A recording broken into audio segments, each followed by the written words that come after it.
Hello and welcome to Useful Idiots Monday Morning, where we watch the Sunday morning news shows so that you don't have to. I'm Katie Halper. I'm Aaron Maté. Good Monday morning, everybody. Thanks for being here. Great to start the week with you. Our website is usefulidiots.podcast.com. Go there to support the show and get bonus content. A lot going on right now in the world, in the U.S. government. Trump is threatening to seize the Panama Canal.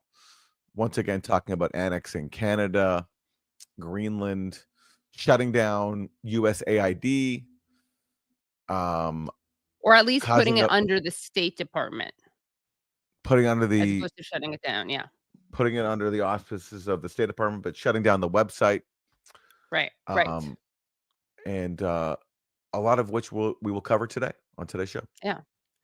It's pretty dystopian out there, I got to say. Not to sound like a lib, but it's pretty bad. Not because of Russia and not because of norms, but because of many things, including the tech bros, who are indeed a scary bunch. And give it a thumbs up in a preemptive strike, guys. We need a preemptive strike because we need to beat the pod save bros. Alrighty. So you want people to like the stream? Oh, yes. Sorry. Like the stream. Yeah, I haven't trained them sufficiently to know what I mean by that. Thank you for reminding me, Aaron. I need to do a better job at shaming our audience, apparently. And Aaron, I just want to make you aware of the fact that you are Canadian, but I don't hold that against you. Oh, thank you. Yeah. Well, I'm awaiting to see the fate of my country, whether we're going to be annexed like some of the other coveted territories that Trump seems to want. So we'll see. But listen, let's get to meet the depressed. Good Sunday morning. After just 2 weeks in office, President Trump is waging battles across the globe and inside his own government. Overnight, he imposed tariffs on America's 3 largest trading partners. They're already hitting back, raising fears of a trade war. The president is also facing the first crisis of his second term in office, the worst aviation disaster in a generation, after an Army Black Hawk helicopter and American Airlines plane crashed above Washington. There were no survivors and 67 people died in the crash. On Thursday, after a moment of silence, President Trump pivoted to politics, suggesting without evidence that diversity and inclusion policies contributed to the crash. The FAA is actively recruiting workers who suffer severe intellectual disabilities, psychiatric problems, and other mental and physical conditions under a diversity and inclusion hiring initiative spelled out on the agency's website. Can you imagine? I kind of like this shift. A lot of the anti-woke stuff, which as we've talked about, is often related to these very free market fundamentalist think tanks like the Claremont Institute.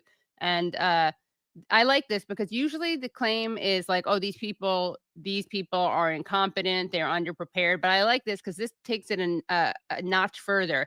It's not that they're unprepared, it's that they're psychotic and mentally disabled.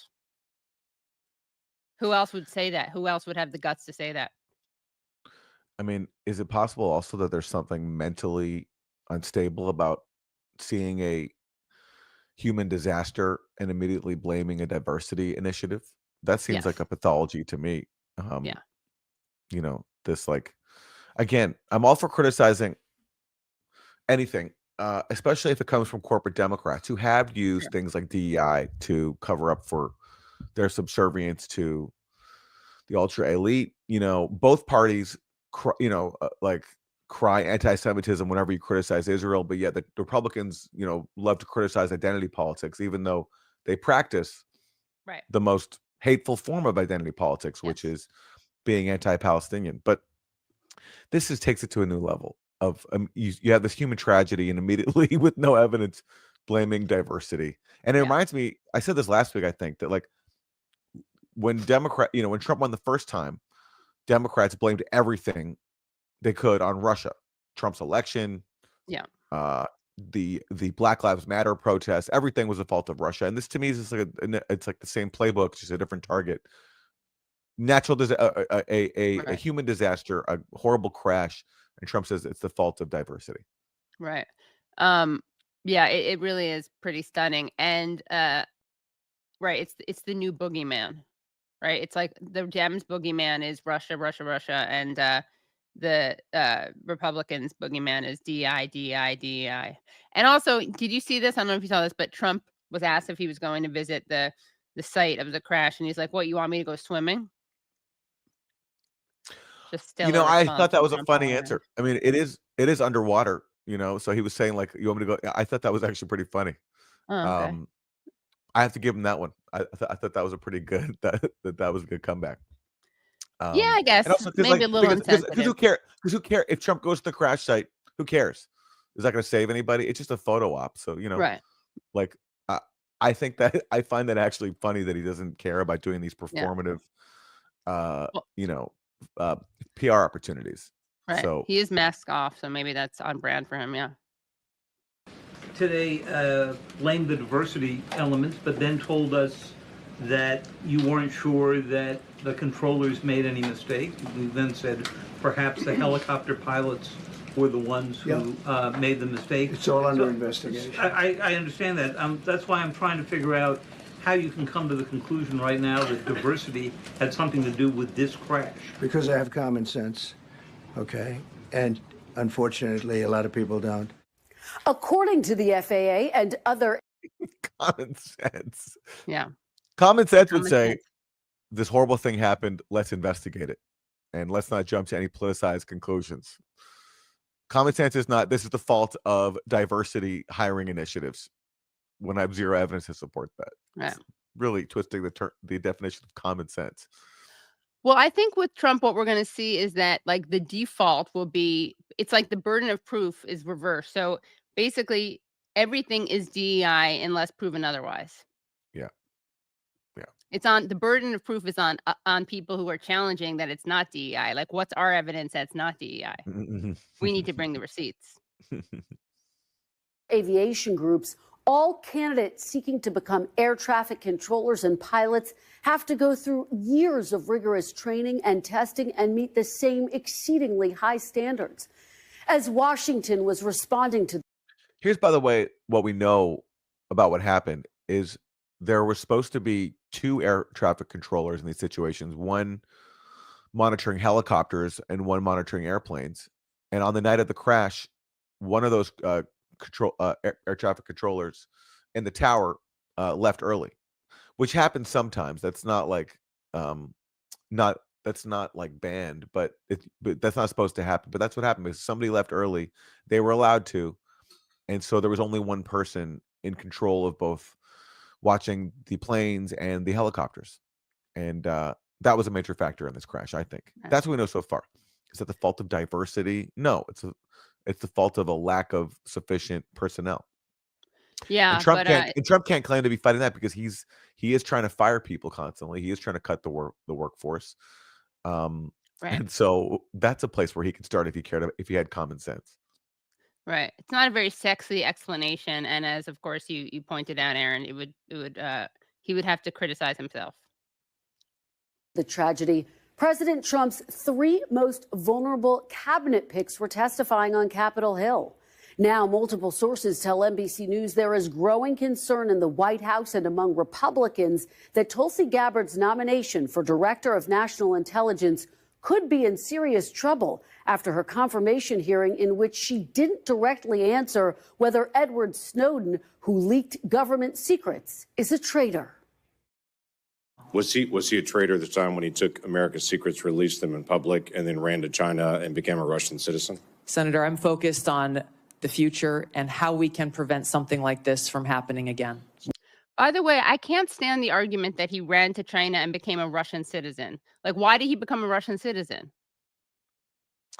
He got stranded in Russia because he was trying to seek asylum in Latin America, I believe in Ecuador. Yes, it was Ecuador, on his way there. The Obama administration took away his passport deliberately, as Ben Rhodes later admitted, to strand him. And so he couldn't travel, he couldn't leave Russia, and therefore he accepted asylum there when he was off. He didn't want to stay in Russia. Yeah. So the Obama administration takes away his passport on purpose, so he can't leave, and they offer him asylum, so he accepts it because, like, what's the alternative? And then the same people say, oh, he's a traitor, he went to Russia. Exactly. You took away his passport. You wanted him to stay in Russia. It's so cynical, and nobody can, of course, point that out on corporate TV because you're not allowed to explain any context that goes against the prevailing narrative of the national security state. But that's what happened. And again, no matter where he'd ended up, being a traitor means you betray your country and on behalf of a foreign power. Edward Snowden didn't pass secrets to any foreign country. He gave them to journalists, namely Glenn Greenwald and Laura Poitras, who then partnered with major news outlets, The Guardian, The Washington Post, and they published factual journalism. It's not being a traitor. I wish Tulsi Gabbard had given a more direct answer. Like, I understand why she didn't say he's not a traitor, because that would have just set people into such a fury that, like, her nomination would have maybe been imperiled. But she could have said, that's for the courts to decide. Yeah, I mean, and also, it's so pathetic. It's like the Dems are happy to vote through Hegseth and Marco Rubio, and which is like the farthest thing ever from draining the swamp, by the way, for you Trump supporters out there. But the thing that they're upset about is someone who praised. The thing that they're upset about is someone who had the gall to, like, maybe defend Edward Snowden, who is a whistleblower, not a leaker.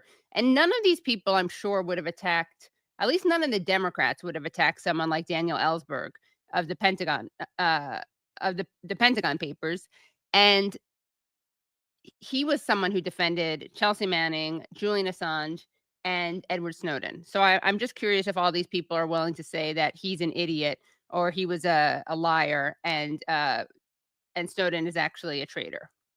I think they would attack Daniel Ellsberg. The Dems, really? Oh yeah. Really? Yeah. Some of them would, for sure. Michael Bennett, who was like having a fit because Tulsi Gabbard had praised Edward Snowden and wouldn't call him a traitor. He was having, these are war hawks who love war and hate whistleblowers. Yeah, they do. But I feel like because he went after Nixon, the Dems have given him a special spot. But maybe I'm wrong. Maybe they would rescind it. I just kept thinking, as they kept demanding that she say that Edward Snowden is a traitor, I kept thinking of that, that Edward Snowden, that Arnold Schwarzenegger catch line. It's not a tumor. Yeah, right. I just kept thinking he's not a traitor. Yeah, she should have and done I wanted her that. to say that he's not. But I understand why she couldn't. That's empathetic of you to understand why she couldn't do the tumor line. Yeah, but I just do. She could have just said, "Listen, that's for the I'm coming in as the top intelligence officer. I'm not a military tribunal. That's for courts to decide. If you think he's a traitor, charge him with that. Charge him with treason, and and like let that play out. But like, I'm not going to declare him to be a traitor based on what? I mean, she could have said. She could have also asked, like, who did he commit treason on behalf of? Right. Who? Because again, he went to Hong Kong. That's where he met Edward Snowden. That's where he met Glenn Greenwald and Laura Poitras. Then he fled, trying to get asylum, and that's when he got stranded in Russia. So how is he a traitor? And again, the idea that Edward Snowden would intentionally choose to move to Russia, pick up and go to Russia because he's like a Putinist or something is so ridiculous. And it's so Cold War. It has such Cold War vibes. It's like the United States used to do this all the time. Like they would punish countries, governments, push them into the arms of the Soviet Union, and then call them a communist. Like that actually is one of the big things that happened with Fidel Castro. He wasn't necessarily going to become, obviously he did become a big communist, but he was trying to kind of carve out an independent lane where he wasn't part of the Soviet Union's sphere of influence or the United States sphere of influence. Then the United States basically attacks him and he needs allies. So he links up with the Soviet Union. So this is kind of like the same thing, but with the personal stuff. We always push them into the arms of the enemy. All right. Let's hear from J.D. Vance, the vice president, going back to Trump's obsession with blaming everything on DEI. And J.D. Vance was asked about this by Fox News. Evidence that any of those hires that were there at the control Wednesday. Hold on, we have to start this from the beginning because it doesn't make sense. Okay, hold on. Do you have any evidence that any of those hires that were there at the control Wednesday night were DEI hires? So the president's been very clear about this. This is not saying that the person who was at the controls is a DEI hire, but let's just say, first of all, we should investigate everything, but let's just say the person at the controls didn't have enough staffing around him or her because we were turning people away because of DEI reasons. There is a very direct connection between the policies of the last administration and short staff. I mean, it's also a staffing problem. He's right, but it's not because people are saying, "Oh, here's a straight white cis man. Let's not give him the job and leave it empty." That's like the implication of what he's saying, which is just so ridiculous. Yeah, I mean, if that's true, that some straight white man who was qualified was turned down for this job, then produce it. But like, why are they fantasizing about how like that's what happened when they have no idea? It's so strange. Like, if you have proof, like if they can find a straight white guy to be like, hey, I was up for this job at this DC control tower and I got turned down. Fair enough. Okay, bam. There's your witness. But and they hasn't happened yet. And what we know is what we mentioned earlier, which is that somebody went home that night because they were given permission to leave work early, which then left them short-staffed. That's an on-the-job personnel decision, not a DEI result debacle. Right. And just to like play for argument's sake, right? He can't even make the DEI argument effectively, right? Because if we're going to believe the DEI argument, common sense, to quote Trump, dictates that it's not about less hires, it's about the equity and fairness of the hires, right? No one's claiming that jobs are empty because of DEI. The claim is that unqualified or underqualified people are hired. So he can't even do the DEI thing, right? But the other thing is that it's an understaffing issue. And it doesn't help that Trump imposed a federal government hiring freeze if it's about not having enough staff, right? If more employees as air traffic controllers are needed, that's something that is definitely not helped by Trump imposing a federal government hiring freeze. Okay, let's go back to JD. Air traffic. Oh, you're muted, Aaron. The one area where I think people have a fair argument is when, people were fired for not taking the COVID vaccine, which we now know didn't stop transmission. And in a lot of positions, like in healthcare facilities and at schools, people were fired. And I think the Republicans were the ones critical of that. I think that they have a point there. But even there, like, that doesn't, like, to draw a sweeping conclusion about this one incident, that all these different things, like all these different possibilities, like you need evidence before you lodge an accusation. So like, why not just say this is a horrible thing and we're going to investigate it and wait to see like what comes up? Instead, they jump to these conclusions that fit their political narrative, which is just really, everyone does it, but it's really irresponsible, especially when there's a tragedy like this.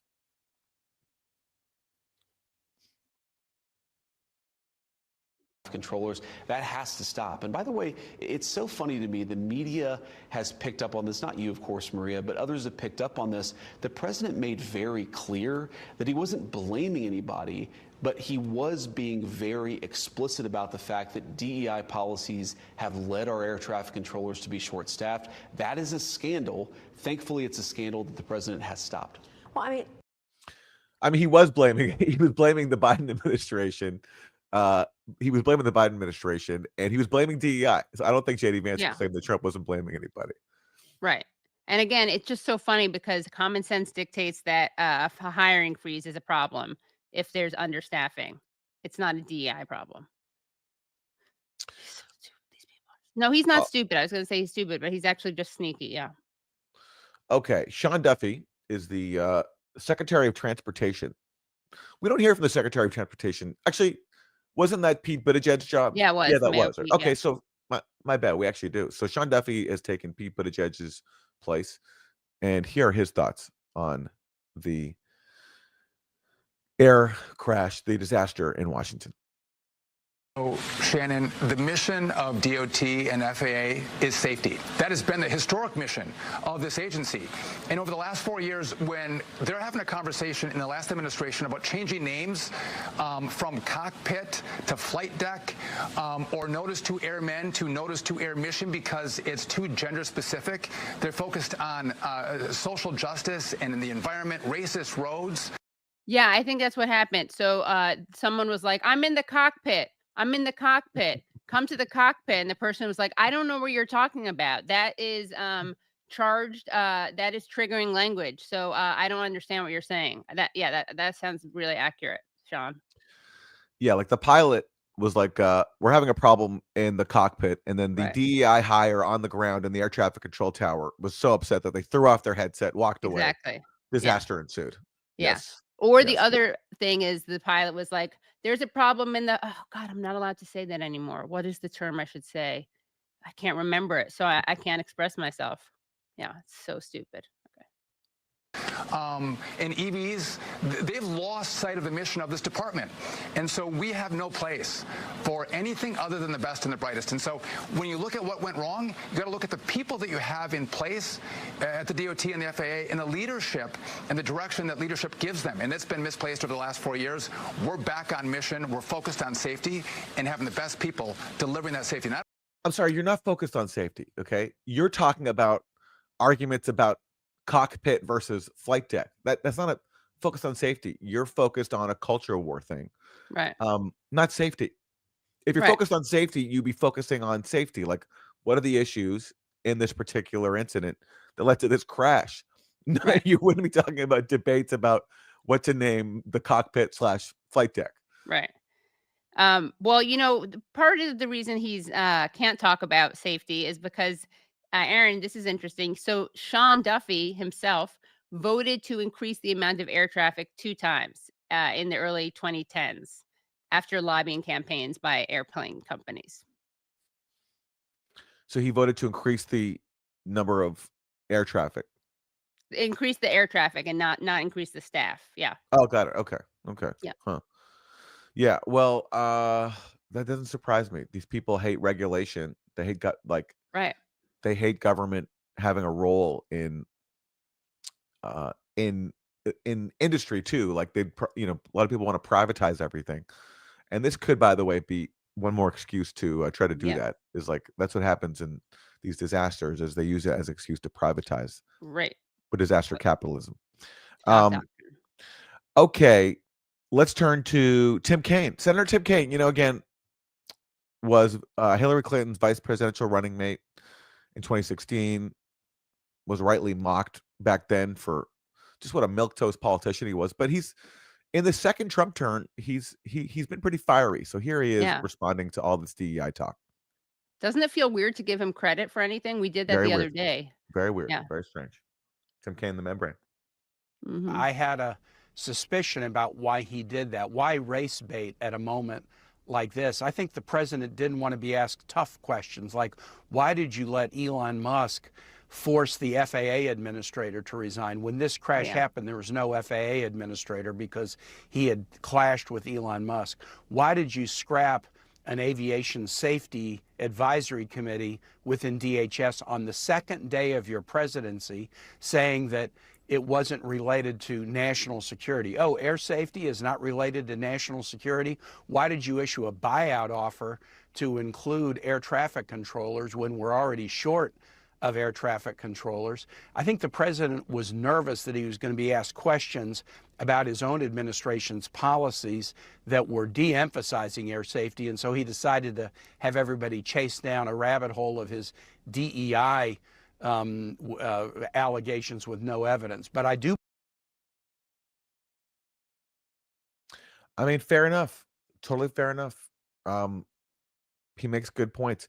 By the way, another thing that Trump did upon taking office, which has not gotten very much attention, is he gutted the NLRB, which he did in his first term as well. He talked, again, campaigning to help the worker, rescue the working class. And what does he do? He immediately fires people on the NLRB who are strongly pro-union.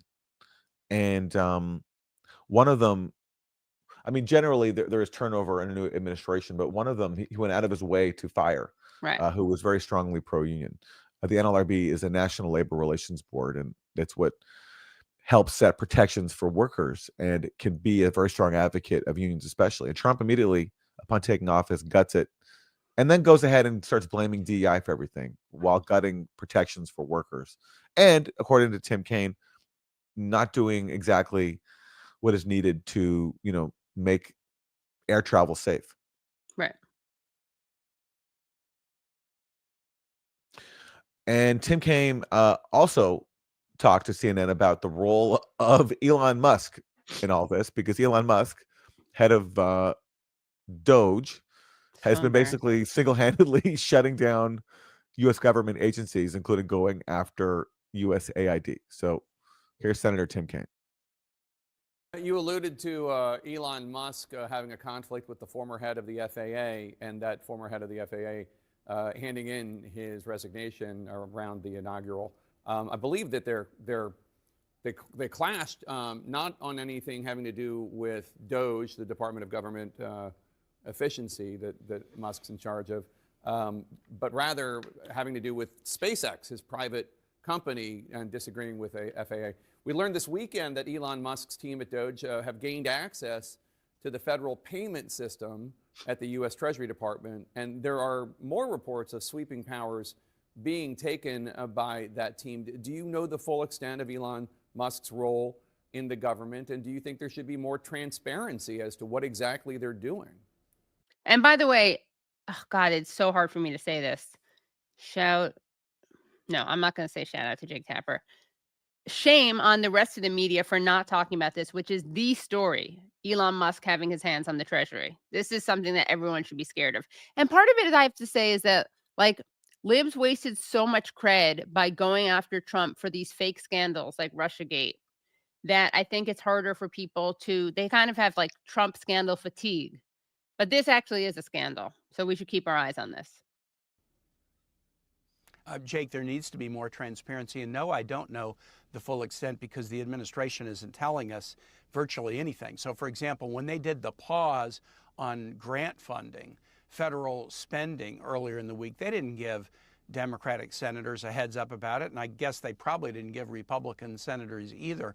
So we learned about it when we started to get calls in our office from veterans who could not access the portal at the VA to set up medical appointments, to Head Start agencies who weren't sure they could pay their teachers come Friday, to universities whose research projects were being threatened, to organizations that were working on refugee resettlement that suddenly couldn't get the phone answered when they called federal agencies. We've been having to assemble this like a jigsaw puzzle to see the extent of what the Musk activities have been. And we need to push back and we need to get information. So I'm encouraging any Virginian who's been affected by these things to let us know, because the administration isn't telling us and they're not telling the American public, but we're learning about it from our citizens. Now, listen, I will say there are some positive aspects to this. Elon Musk, in his cutting spree, has been talking openly about the National Endowment for Democracy. Now, of course, he calls them a far-left organization, which is ridiculous, because actually what the NED does is they target what the U.S. government considers to be far-left governments around the world to destabilize them. Governments like Haiti, which the NED helped overthrow when Jean-Bertrand Aristide was elected 20 years ago. For the second time, there was a U.S.-backed coup. NED is a slush fund through which the U.S. government just funds groups around the world that advances regime change and destabilization. You go to countries like Bolivia, which Elon Musk wanted to overthrow, the government of Evo Morales. NED played a role there. Haiti. So it's a regime change slush fund, and Elon Musk is talking openly about cutting it, which I think would be a wonderful thing.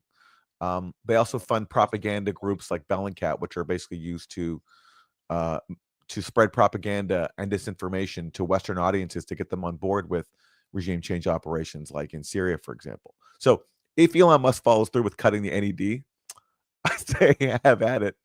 And even USAID, which also is on the chopping block.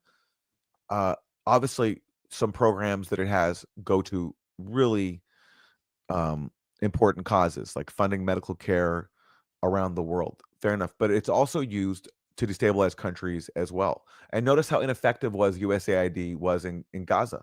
That's because rather than being an aid organization, it is there fundamentally to advance U.S. foreign policy, not to provide aid around the world.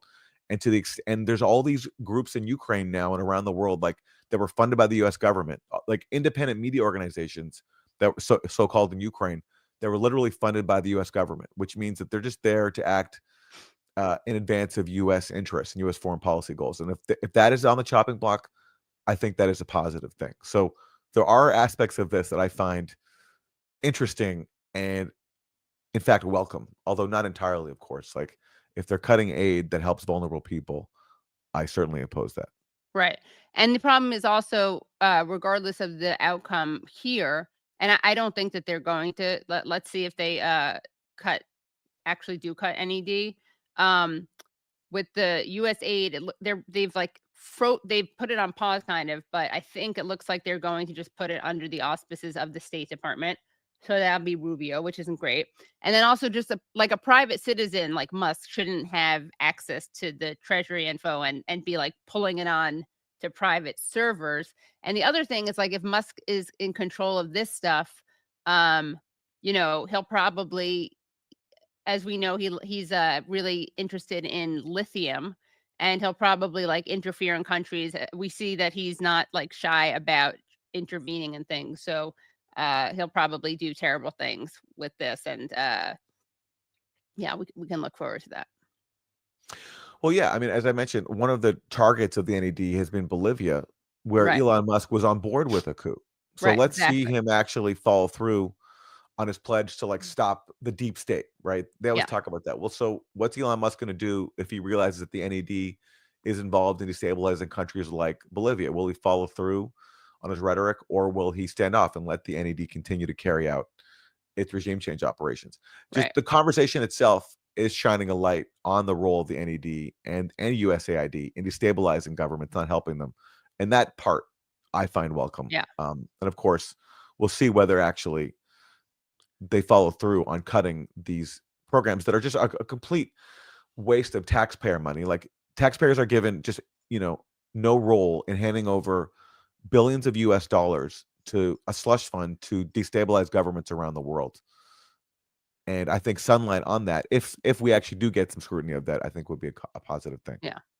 Then we also have to turn our scrutiny to what the hell Elon Musk is doing with like our private info. Sure. Scary times. Yeah. Okay. Congressmember Brian Mast, who's I think he's now the chair of the House Foreign Affairs Committee. And he's famous for wearing an IDF uniform at Congress. Yes. Speaking of like being a traitor, he was comfortable wearing an Israeli military uniform inside the U.S. Congress. Here he is talking about Elon Musk's and Donald Trump's targeting of USAID and changes at the State Department. Of people throughout the State Department, other agencies, where we're freezing aid. These are all very important and necessary steps to make sure that we secure America, and we're going to support that. I'm sorry, can I follow up on what you just said there? You want to authorize purging of State Department personnel? What does that mean exactly? Well, if you want to take a look at the State Department, where DEI has been a priority over, let's say, diplomacy in many accounts, I could give you hundreds of examples of where they were authorizing. What proof do you have of that? Sure. Let's list them off. $500,000 to expand atheism in Nepal, $50,000 to do, let's see, a transgender opera in Colombia, $47,000 to do an LGBTQ trans comic book in Peru, $20,000 a pop to do drag shows in Ecuador. Shall I continue with more examples of where DEI was the priority? It certainly seems like there could be a review of things. Foreign aid, as you know, is less than 1% of the entire federal budget. So we're talking small amounts of money by comparison. We're still talking. So this looks like basically they're going to go after the low-hanging fruit of like not that much money being spent on diversity initiatives abroad, but not the much more substantial amount of money, as we're just talking about, being spent on destabilizing foreign governments and spreading propaganda, like via the State Department's Global Engagement Center, things like that. And if they're just going after DEI initiatives and calling that the deep state, then that is a complete scam. And Brian Mast is someone who he talks about there's more DEI than diplomacy. This is someone Exactly. who was a staunch supporter of Israel's mass murder campaign in Gaza, did not want negotiations with Hamas to reach a ceasefire.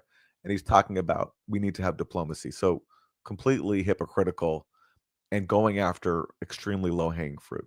He's ripping us off because we always would make fun of Tony Blinken for not engaging in any diplomacy, for being a warmonger. So obviously Brian Mast is, do they or don't they watch Useful Idiots? He watches Useful Idiots. Got to keep a running tally of that. But yeah, as you pointed out, if only he cared about diplomacy, that would be great. Yeah. And, this is, remember, these are the same, remember, this argument about what we're funding was also used to claim that we were funding condoms for Hamas in Gaza, which then Hamas was turning into bombs. And of course, it turned out that was, there was some like sex education stuff in Ghana, in Mozambique, I believe. It was in an African country. So we should also be skeptical of a lot of these claims. And you wanted to make a point about Elon Musk. Or show something about Elon Musk. Let's see, which one was this that I wanted to show? Oh, this is well, yeah. So there were two interesting tweets I thought that would be worth showing. One is from Whitney Webb, because again, this claim that they're going to get rid of the State Department, I think we should be skeptical of it. And it looks like it will be really just reshuffled and put under get rid of USAID. I think it'll be shuffled and put under the State Department. Let's take a look at this tweet from Whitney Webb. While it is true that USAID is an intelligence cutout that has engaged in financing regime change and other terrible things, I feel that the independent media focus on USAID being dismantled is actually just going to be rehoused at the Rubio-run State Department, is distracting us from the fact that Musk, who is trying to turn X into the everything app, that he wants to run more than half of the U.S. financial system, and which is launching payment rails this year, just gained access to Americans' private banking information via the Treasury payment system. The everything app model, embodied by the infamous WeChat, is effectively a public-private app used to surveil people's communications and financial activity, with often Orwellian consequences. USAID absolutely sucks, but we also need to keep our eye on the ball, as big tech oligarchs beget techno-tyranny, and will do so very easily if we fail to scrutinize them and pay attention to things they are openly building. Musk in the new role does not have to divest from any business interest, including X, and can easily use Doge or other means to fulfill his everything app desires and king-made companies which he owns, controls, or in which he is deeply invested. And let's take a look at the next tweet that I had highlighted here. This is from Brian Burlatuk. Everyone celebrating USAID's website going down and its X account disappearing needs to take a moment and think. If USAID, NED, IRA, NDI are actually eliminated, the work they are doing will be transferred back to covert operations conducted by organizations like the CIA, making them more difficult to detect and expose. Okay, just wanted to. And U.S. Secretary of State Marco Rubio himself said foreign aid was only on pause and that much of the funding would eventually resume. All right. Okay. Well, Tulsi Gabbard had her confirmation hearing last week, as we discussed earlier, and Senator Mark Warner, the vice chair of the Senate Intelligence Committee, he's a no. He is definitely a no. And here's why. Watched that hearing this week for Tulsi Gabbard. She had two particular exchanges with Republican senators, Todd Young and James Lankford, who pressed her to say that Edward Snowden was a traitor. Lankford said it was a softball, but listen to what happened. Did he betray a duty? Did he betray the trust of the American people? Which is, according to Merriam-Webster, that's the definition of a traitor. Edward. Okay, well, yeah. I mean, there's no evidence he did that, but in fact, he was calling out the betrayal of trust by the government. Snowden broke the law, and he released this information in a way that he should not have. He also acknowledged and exposed information that was unconstitutional. Was he a traitor at the time when he took America's secrets, released them in public, and then ran to China and became a Russian citizen? Senator, I'm focused on the future and how we can prevent something like this from happening again. You've worked closely with these senators. I know they're Republicans and you're from a different party, but when you speak to them privately, do you think they can get over that? Her refusal to call him a traitor and actually vote to confirm her or even move her out of. Again, what he exposed led to U.S. courts ruling that NSA mass surveillance was illegal and unconstitutional. So yes, he carried out illegal activity by leaking secrets, but that activity exposed illegal activity. So you have a conflict here. Which is why they don't like him, because he exposed, because they don't want to have to look at the way that the government is breaking the law. So they focus on how the person who exposed the breaking of the law by the government is breaking the law. His illegality, exposed illegality. And again, so Senator Lankford was like quoting the Merriam-Webster dictionary, which defines traitor as one who betrays another's trust or is false to an obligation or duty. So when James Clapper, the previous top U.S. intelligence chief, went before Congress and denied that the U.S. was carrying out mass surveillance, was he being a traitor? Because it sounds like in lying to Congress, you're betraying your trust and you're being false in your obligation to a duty, because James Clapper lied. Why aren't they calling him a traitor? So this is just like, this is so silly.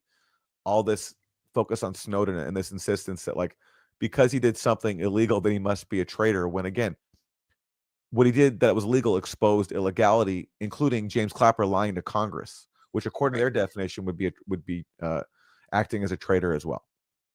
Right. Yeah. It's just such blatant hypocrisy. Yeah. Just really disgusting. Committee. Listen, Margaret, Edward Snowden released more information, probably did as much damage to our intelligence community as anyone in history. And the fact that Ms. Gabbard, who actually had legislation to pardon Edward Snowden, she'd called him a brave whistleblower, couldn't bring herself to call him a traitor, I think is disqualifying just on plain judgment.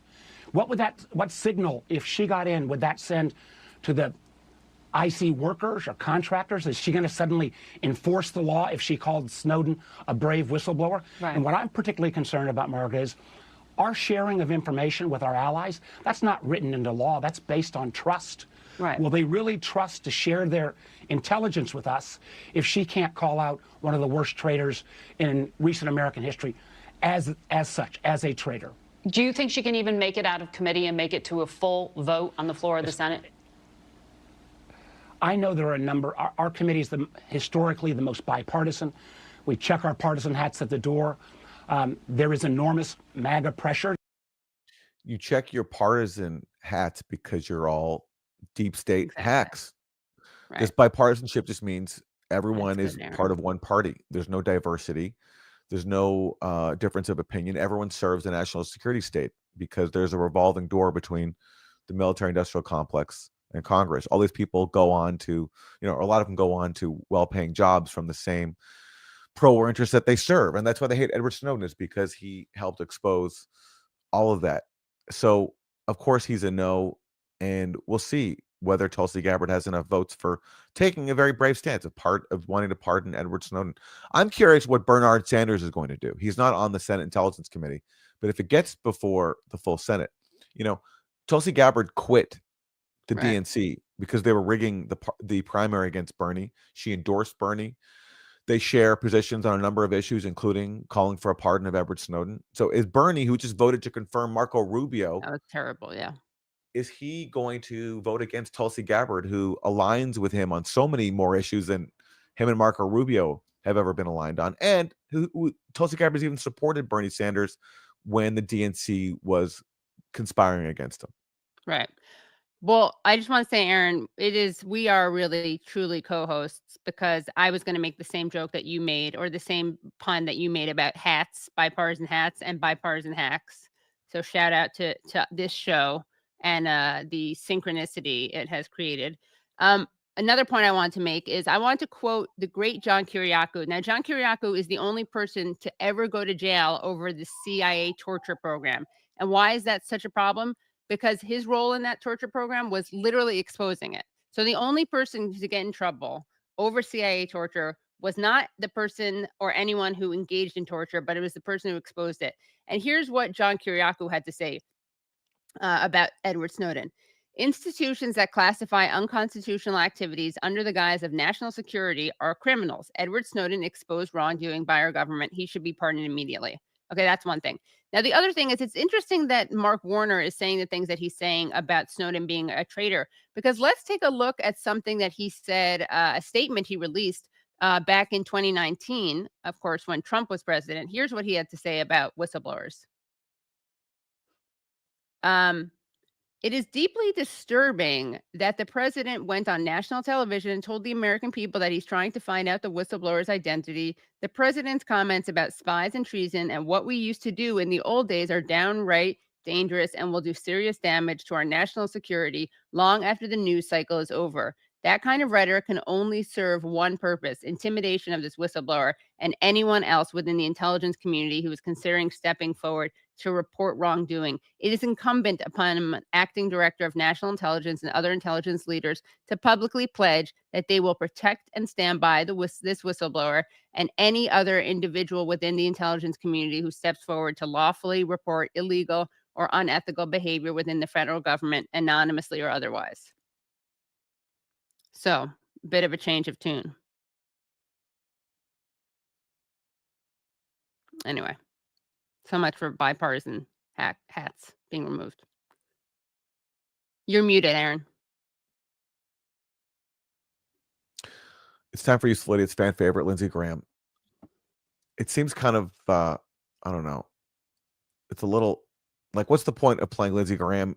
Because we know exactly what he's going to say on these Sunday morning shows, which is, let's bomb Iran. But given that he's a powerful senator, he has Donald Trump's ear, and he represents a certain, very powerful wing in Washington. It's important to pay attention to what he's saying. And what he's saying is, let's bomb Iran. So here he is with his latest missive. Yes, now is your colleague, Senator from South Carolina, GOP Senator Lindsey Graham. Welcome back, Senator. Thank you. All right, I want to ask you about something, by the way, that you and Senator Fetterman have worked on a few things, but you also have both signed on to this resolution with regard to Iran's nuclear program. Part of that resolution says that all options should be considered. You and I have had this conversation about whether you mean a U.S. military strike in Iran. What do you mean? What are you urging President Trump to keep open as an option? We're trying to define the world in which we live in accurately. Senator Fetterman has been a champion for the state of Israel. I went to him and asked him, would you work with me to do a census Senate resolution saying that over decades Iran has been trying to acquire a nuclear weapon, not a nuclear power plant, that they're the largest state sponsor of terrorism, that they would blow Israel off the map if they had a nuclear weapon, they would come after us, and he said, I would be glad to. So what this resolution does, it lays out the case against Iran's nuclear ambition. Bibi and the Israelis are going to have to make a decision relatively soon what to do about the Iran nuclear program. This is not an authorization to use force, but I'm here to tell you and the audience and the world that I think America should support an effort by Israel if they decide to decimate the Iranian nuclear program, because I think it's a threat to mankind. Israel is strong, Iran is weak. Hezbollah, Hamas have been decimated. They're not finished off, but they've been weakened. And there's an opportunity to hit the Iran nuclear program in a fashion I haven't seen in decades. Again, just to remind people, Tony Blinken, who obviously Lindsey Graham doesn't like, but Tony Blinken and Israeli officials have both said that Hamas has not been weakened. Hamas has been strengthened. Okay. And I think it would be in the world's interest for us to decimate the Iranian nuclear threat while we can. If we don't, we will regret it later. And Senator Fetterman has been a champion on this and every other issue regarding Israel. Okay, so it sounds like you're saying it's more about supporting Israel if they decide to strike versus us having a U.S. military strike? Okay. Yes, they need some assistance, but it would be their actions. Yeah. Okay, now I want to try to get some answers from you.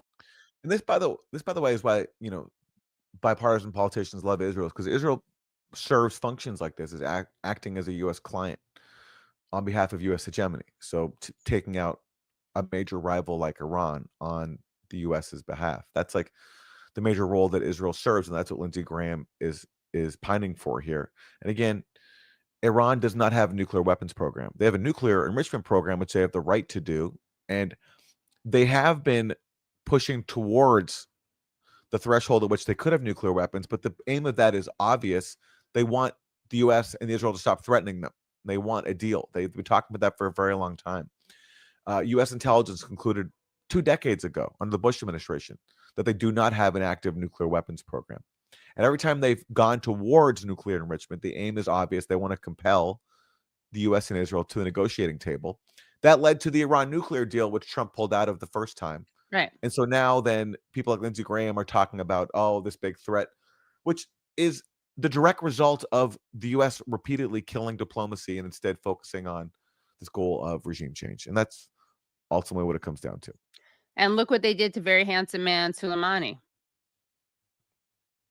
Yeah, they assassinated him, and they assassinated him at a time when he was actually engaging in diplomacy with Saudi Arabia, because they don't want that. They don't want to have diplomacy, because diplomacy undermines hegemony, their hegemony. So therefore, it's just constant saber rattling and violence. And somebody who's on board with Lindsey Graham and all this is Democratic Senator John Fetterman, who is very upset with his party colleagues because Senate Democrats recently, to my surprise, blocked a measure to sanction the ICC, the International Criminal Court, over its arrest warrants for Benjamin Netanyahu and Yoav Gallant. And Senator John Fetterman, not a happy camper. And by the way, guys, we had to watch John Fetterman, and we're watching him again. The least you could do is give us a like for that. We are at almost 3,000 viewers, which is great, but we're only at 1.1K likes. So we need to get that up to 1.5. I mean, not even at half. I know that half of you guys are not hate watching. So give us a like. Let's get that number up by the time that we are done with this Fetterman clip. I want to see those likes up, or else there's going to be hell to pay. Okay. So you also were the only Democrat vote in trying to move together a measure pushing back against the ICC. Specifically, it seems, for their decision to go after Israeli Prime Minister Benjamin Netanyahu, among others. This illegitimate court counteraction act was supposed to impose sanctions with respect to the ICC, engaged in any effort to investigate, arrest, detain, or prosecute any protected person of the United States and its allies. Why do you think you were the only Democrat to vote on moving that forward procedurally? Well, I said that on social media, that I was incredibly disappointed. I absolutely disagree with that. I can't really understand why my party hasn't joined me in voting to sanction the ICC. When you've equivocated the Democratic leader of our special ally with the rapists and cowards of Hamas. I think he means to say equated, not equivocated. Right. Anyway, yeah. Especially after what you've seen, after terrorizing that poor hostage, you had hundreds and hundreds of people, the chaos, it's like, and they've equivocated that with the prime minister. It's vile. I mean, my colleague that's going to be next up on your show, we've had a long going conversation. It's true. It is disgusting that they've equivocated it, that he himself is equivocating the rape committed by Israel with the rape not committed by Hamas. It's really important to remind people of that. So this is someone who's talking about rape that has not been documented, committed allegedly by Hamas, and he's referring to the manufactured narrative about mass rape committed by Hamas. On the other hand, we have actual documented rape committed by Israel, and for some reason, I'm not sure why, for some reason, Senator Fetterman, it's almost like he doesn't actually care about rape and sexual abuse. He hasn't called that out. And we're at 1.4. I need 1,000 more likes before I can feel good about myself. Okay, let's go back to the clip. Conversation in order to sanction the ICC. And I was absolutely supportive of that, and I can't defend why my party chose not to. So the prime minister he's on his way to Washington to have meetings here, including at the White House with President Trump. Do you think that there will be a different relationship between the U.S. and Israel with the Trump administration versus a Biden administration? Well, there's going to be some situations where I absolutely support some of the decisions with Israel that Joe Biden made. And I'm going to agree with some of the decisions with President Trump, or I'm going to disagree with them as well. But that's why my vote and my voice is going to follow Israel through all of this situation. I'm going to disagree with either of the presidents. Sorry. My vote and my voice is going to follow Israel. Yeah. Not his own constituents. Not his own constituents. Right. So he's saying he's acting on behalf of a foreign country, a foreign, in this case, apartheid state. Sounds like treason to me, or at least approaching treason. Certainly, he's not acting in the interest of his own people. He's admitted to acting on behalf of a foreign power. Yes. And that's why it's funny. He's like, I don't know why I'm the only Democrat to vote for this, or I mean, to vote for sanctioning the ICC. It's like, well, because it's too obvious. Like usually the Democrats like to somewhat hide the fact that they are totally like siding with Israel against international law. And the same thing is like Fetterman, you don't say this out loud. I'm sure like the Republicans are like, oh my God, I can't believe he just said this out loud. My vote follows Israel. It's like, it's something his opponents would say about him. Like, again, he just said the quiet part out loud. It's really embarrassing. All right, let's turn to Bernie Sanders. He was among the senators to question RFK Jr., who was nominated to be the next health secretary. And one of the things that Bernie Sanders was upset with Bobby Jr. about was, his past comments linking vaccines to autism. But Bernie here is going to make, I think, a broader point that I think both sides have lost in this debate over RFK Jr., which is that if we're talking, that RFK Jr. could talk about all the problems with the healthcare system, and Bernie Sanders has said that sometimes RFK Jr. makes a valid point on some issues, although he doesn't agree with him when it comes to vaccines. But the broader point is that, like, if we want to improve the healthcare system, want to give everybody healthcare. How about that? And RFK Jr. does not support, despite talking about making America healthy again, MAHA, he does not support giving everybody health care. Michael Tracy, to his credit, pointed this out too. But anyway, here's Bernie Sanders. But I got to tell you, the conspiracy theories that he is throwing out is not unlike what we're hearing all over the Trump administration. And to me, what is most important in terms of what's been happening since Trump has been president is not just him having the three wealthiest people in the country stand behind him. Right. And by the way, any working person in this country should understand what that means. It means that you're going to have a government working for the very rich, not for the working class of this country. But the movement toward authoritarianism. Yeah, go ahead. I'm sorry. No, I want to ask you about that. But just to push you on this point, because it's not just a matter of a vote. Like what you are saying is that someone at the top of the health department who is rejecting science or rejecting data that says there's no linkage here, no proven linkage here, by not being clear and saying that's a red line, doesn't that lend itself to misinterpretation? Why won't you say that's disqualifying for him? Because I have not said to anybody how I will vote. It doesn't matter. I will vote when I'll vote.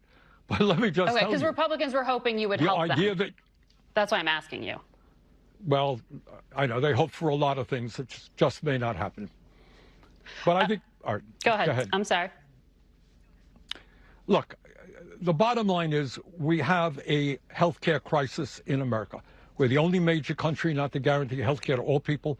We pay by far the highest prices in the world for prescription drugs. Our life expectancy is shorter than other countries. Yes, we've got to deal with it in a very direct and forceful manner. You got to take on the insurance companies. Got to move to Medicare for all. Got to lower the cost of prescription drugs. We have to understand why our life expectancy is lower. And by the way, it's not just health care. Yeah. It's the fact that so many of our working people are stressed out by inadequate incomes that's having an impact on not only their lifespans, but their well-being. Those are issues we've got to address. Yeah, and so where's this message in Bobby Jr.'s MAHA message of Make America Healthy Again? How about Make America Have Health Care? But it's missing. And so I think Bernie's making a great point. We haven't talked about it yet, but also Trump just imposed these new tariffs on Canada and Mexico, which are going to raise prices for working people. That goes against Trump's campaign pledge to bring prices down. But I like Bernie's point there. And RFK Jr., if you want to make America healthy again, why not get on board with Medicare for all? Actually, Aaron, it's not Maha, it's Misa, it's Masha. It's make some Americans healthy again. It's making sure Misa, making sure Misha, making sure Americans making sure Americans healthy again. So that would be Misa. Okay, yeah. Sounds Hebrew. So that's Bernie. Let's turn finally, as we wrap up the show, to the new DHS Secretary, Kristi Noem, who's been on the ground. She's been doing all these photo ops from like on horseback in the streets of New York, rounding up people she alleges are undocumented immigrants to deport them. And here she is basking in the glory of her first days on the job. These countries have an opportunity to get on board with the President of the United States and to partner with us to deal with illegal immigration, to take back their individuals that have been in our country illegally. We want to repatriate them home, and they can be partners. So economically, yes, they will feel pain. They will. So there we go. Our partners are going to feel pain unless they comply with our orders, with our tariffs on them, with forcing them to take back people in military planes. There's also now this plan to send undocumented immigrants to Guantanamo. Oh, yeah, that's great. And in fact, in that same interview, we don't have the clip, but she was asked, like, can you guarantee that women and children will not be sent to Guantanamo Bay? And she refused to directly answer the question. So maybe we'll be seeing that as part of Trump's deportation spree. Well, Aaron, I'm just glad that she wants, it seems like she has slightly more empathy towards people than she does towards dogs, right? She famously shot her own dog, something that she wrote about in her book and then denied. So maybe she's working on her empathy, and maybe at first she actually wanted to shoot I don't want to say out loud because it's going to sound like I'm advocating violence, which I'm not, but who knows what she actually wants to do in her heart. To undocumented people, and also to the governors of those who govern the Mexico and Canada. People should beware. Yeah. This dog killer. Well, certainly a lot going on. Trump definitely doing things differently, and a lot to be concerned about. And we tried to give you the best summary we could today, and we'll continue to do that every week on Useful Idiots. That's going to wrap it up. Katie, anything you want to plug for the Katie Halper Show this week? Oh, yeah. We're going to have a great show. We're having Miko Peled back on. And Miko Peled, of course, is the author of The General Son. He's a major activist. He got in trouble. They tried to go after him in England for under the terror laws because he said something about Hamas that they didn't like. This is someone who is a really huge anti-Zionist Israeli American. He actually had a really strong influence on my thinking, by the way, because he's someone who he's someone who it's very hard to say that Miko Peled doesn't get it. He's someone whose niece was killed in a suicide bombing, and if he understands that what Israel is doing is wrong, there's no reason that other people can't. Zionists here in the United States who have lost nobody or nothing because of it. So yeah, Miko Peled's going to be there. And we're also going to be talking with some other guests about a crazy case of a man who is on death row in Michigan for a crime that was committed while he was I think 4,000 miles away. So tune in. So that's Tuesday at 7 p.m. YouTube.com/The Katie Halper Show. And I'm also going to play a little sneak preview, a little clip, an excerpt of an interview I did with Wallace Shawn, the playwright, essayist, actor, who's brilliant, but also, if you don't know who he is, I'm talking about, he's the guy in Princess Bride who says, inconceivable. And he did not mince words. He called what Israel is doing evil. As he said, it's as evil as what the Nazis did to the Jews. So I'm going to be playing a clip of that. And that, as of now, is at patreon.com/The Katie Halper Show. All right. And our website is usefulidiots.podcast.com. Go there to support the show and get bonus content. Thanks for watching Monday morning. We'll see you next time. 1 second. Sorry. One thing I want to do, I forgot to do this, is shout out so much to our very generous chat donors. We don't have time to read all of your chats, but I do want to thank Wade Worth for the $20 donation, as well as Edwin Rodriguez for the $20 donation, and Empire We Are for the $20 donation. You help us, you help make this show possible. Okay. Thanks, guys.